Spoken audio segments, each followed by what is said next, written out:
corruption. You've said yourself, corruption is killing our country. And I remember when we interviewed you on your first nomination, we still raised this issue of corruption in recruitment of officers to KDF. And you promised us here that you're going to deliver. But Honorable Duale, I put it to you that you disappointed the country. During that time, the amount that was being paid was between 300 to 400. But during your time, you presided over an increase from now for 300 to 400 to 700 to 1 million. You intend to employ to address the menace of West, so that we convert it from being a nuisance to a resource. Recycle, reuse, produce, regenerate energy, name it, because it is a real issue. Outline for us those interventions that you will employ. Secondly, I want to pick it from the question that was asked by Honorable Mbui on corruption. You've said yourself, corruption is killing our country. And I remember when we interviewed you on your first nomination, we still raised this issue of corruption in recruitment of officers to KDF. And you promised us here that you're going to deliver. But Honorable Duale, I put it to you that you disappointed the country. During that time, the amount that was being paid was between 300 to 400. But during your time, you presided over an increase from now for 300 to 400 to 700 to 1 million. And as representatives of the people, our constituents report this to us. At some point, even efforts to reach you were not fruitful. You could not pick our calls. So now, my question is, why should we trust you?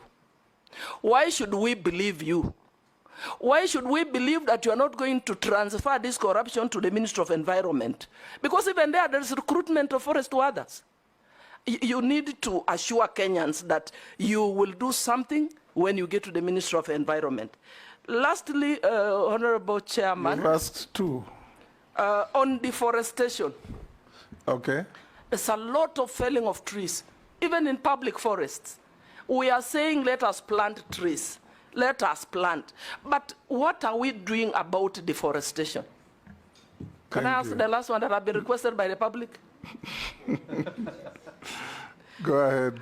A member of the public has asked me to ask Honorable Duale, what is your connection with the Juja International Abattoir in Mrima in Juja?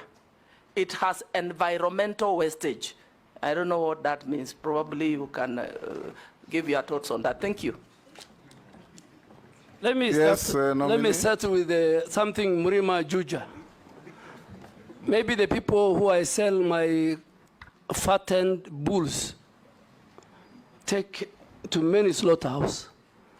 If they buy and take it to our slaughterhouse, that is the only relationship I have. I don't own slaughterhouse. I sell to Farmers Choice. I sell to Kenya Meat Commission. I am a very serious livestock keeper, and I do what we call feedlot. Two, so ask that person, maybe he's looking for another Duale. Let me answer about recruitment. I refuse to pick your call and many other people's calls because of corruption. It's because of the corruption. You wanted me to employ for you people. And many members of parliament will agree with me when even they send me text. I said, please go to the nearest sub-county recruitment center. So I'm very sorry, Honorable Emase, if I didn't pick your call, I was scared you'll ask me to recruit somebody for you. And that is the level of how I abhor corruption. Two, I think when I went, is the only recruitment that I did under my leadership. The only one. And the speaker said it's a systemic. It was systemic. Okay, inform him. But Speaker, I must agree if I want to be informed. Okay, point of order. I remember the standing orders. I know. Point of order, Speaker. Let's hear her. My call. Honorable Speaker, I was calling the Honorable CS to seek clarification with respect to the concerns that were raised by my constituents, that those who were successful and had reported to the training camp were being chased away over flimsy reasons. And I think I can quote, one of my constituents was told that his testicles are not equal. That is why it's being dismissed or returned from the training camp. So I wanted to seek clarification from the CS to tell me what are the guidelines for one to be recruited. Somebody who is successful, he has already reported and is being chased away. I wanted it to secure that law so that my constituents do not lose it as a representative of the people of Teso South. Mr. Speaker. Oh, yes, what's your point of Honestly, order? Okay, Mary. it was very sad indeed. And my constituent lost that slot because I could not get the CS to clarify. We hear you. Yes. In fact, I had to look for a chairman of a committee to call the CS on my behalf because I thought, because I'm a small person, he can't pick mine. You are an He MP. actually picked, but I was not helped. I was not helped. I am speaking on behalf of the people of Teso South. Good. But you are vetting him on behalf of Kenyans. Yes. Yes, on behalf of Kenyans. Yes. And it did not only happen to Teso South. Many Kenyans were returned from the training camp. And we are told those lots were sold again to some waiting rich guys with 1,700,000. It cannot continue. And we made it very clear to the CS nominee for defense that it should not repeat itself next time. Yes, Junet. Mr. Speaker, I want to sympathize with my colleague. And that issue has been rampant, people complaining. But the only thing I'm wondering with is if the CS of defense by then could do measurement of testicles. It's what I don't know. That's what I don't know. Mr. Speaker, let me, because it's a, Mr. Speaker, let me make it very clear. Yes. That the grounds given for the rejection of that recruit from Teso South is valid. Next year, if such a person comes, he will not be recruited into the Kenya Defense Force. Mr. Speaker, Kenya Defense Forces recruitment is different from the recruitment of the police. When people go are recruited at the sub-counties and they come, a very serious medical checks takes place. A number of people are sent because of medical ailments. And I think the former Vice Chief of Defense... unequal testicles ailments. Yeah, there were people... Women can know that, Chair. Mr. Speaker, I think if you allow me to finish, there are many.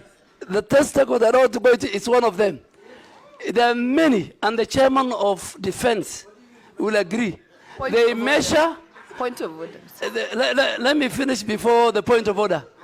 Mr. Speaker, there are many colleagues, there are many leaders who sent me why their person has been chased. And in 10 minutes, the leadership of KDF could give me 1, 2, 3, 4 reasons, measurements including. So I am sure the next, women to assist them not only on this. So Mr. Speaker, there are certain criteria. There are many, and those who leave, they are not replaced. And I think let us not discuss, with your permission, the Kenya Defense Forces in a very negative. They have a special place in that. But the chairman of defense can call the generals in camera, and you are now talking about testicles. They will tell you something about even the teeth. They will tell you many things. And some of these things is because when you go, the training of the Kenya Defense Forces is so vigorous that you don't risk to take somebody who will die in the course of the training. So don't compare it with how the police are trained. Don't compare it with how the Kenya prisoners are trained. But I am sure the information, the reasons why many, including my sister, Mheshimiwa Mary Emase, And please, going forward, if it was in camera, Mr. Speaker, I will even tell you more. But now that it's in public, I don't want to say more. What's your point of order? Point of order, Mr. Speaker. You know, the issue raised by Honorable Emase is something that is out there in the public. Many Kenyans complaining about. Sometimes they think those are flimsy reasons why they are not taken. And I could understand maybe someone has squinted eyes because of shooting and, you know, flat foot, maybe because of running. I'm really wondering why, if what work testicles would really have to do with joining the disciplined forces. So I don't think we should belabor, but you don't take it lightly that there are Kenyans who are raising concerns on the reasons why they are not taken to disciplined forces. Point of order. Yes, Thank you very much, Mr. Speaker, sir. With tremendous respect to Honorable Duale. And let the army hear this. It's very important. We know the historical background of the set pieces that were given in the army recruitment, including teeth. It is there to bite bullets at a certain point in time in history. Today, they do not bite bullets. That's why you hear that saying, you will have to bite the bullet, because the Indians were refusing to do it. So you had to have teeth so that you could bite the bullet. We required tall people